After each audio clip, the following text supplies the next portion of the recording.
So ito mga idol, i-restore natin yung kanyang mga terminal logs dahil ito ay na-bypass.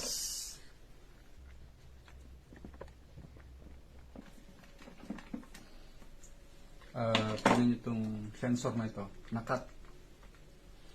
So tignan ko kung kaya kong i-welding. So perhaps ito yung kanyang oil level sensor. So ito, NTC sensor.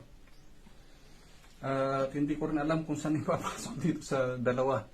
Kung saan dito yung para sa oil level at kung saan dito yung para sa ito, sa sensor. Preventing the machine to overheat.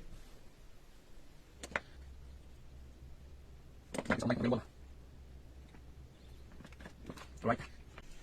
So ito guys, kung makikita nyo, ito, relay ng motor. So ito yung line 1, line 2 ng motor. Ito yung motor. Okay?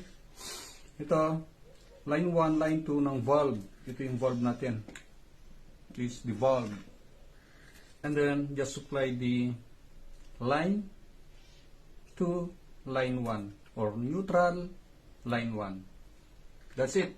Sa 110 tayo dito. And subukan kong dugtungan ito. Ito sensor ito.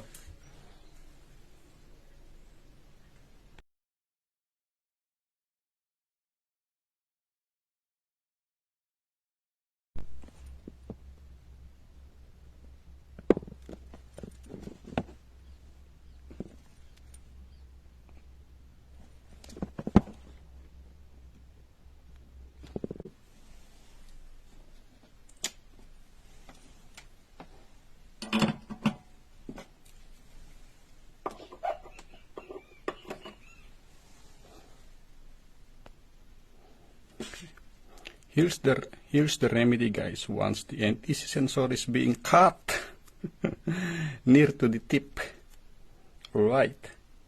So let's put some electrical tape on it. But if you have shrinkable, you can use it, right?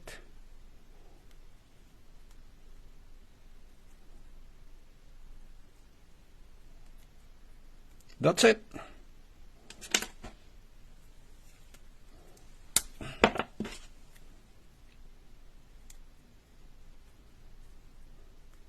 Alright, then let it. Okay guys, here's the remedy. Just in case that we don't have the original for this terminal, and I just cut this one here, because even though I'm going to cut it, the dimension or the size isn't fit, so I just pull it out, and here's the remedy. Just plug it in here. Hopefully this is for the oil and this one is for the NTC sensor. Just put it.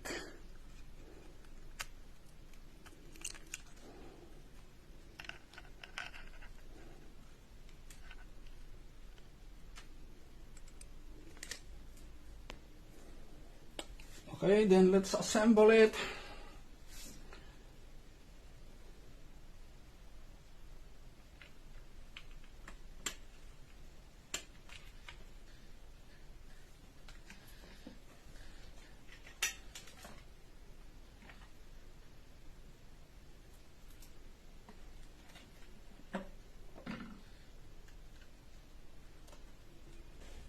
And here is it now, guys.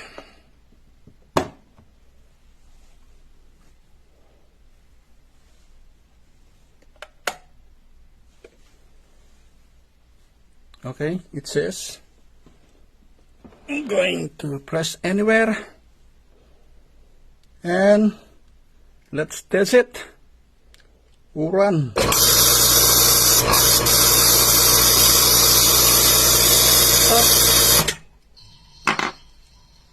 Thanks for watching.